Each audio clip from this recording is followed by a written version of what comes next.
How to see previously deleted friends on Snapchat.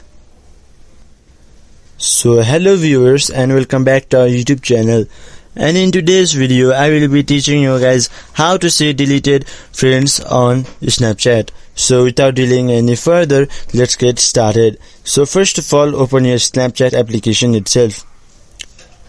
Then here, go to the friends section.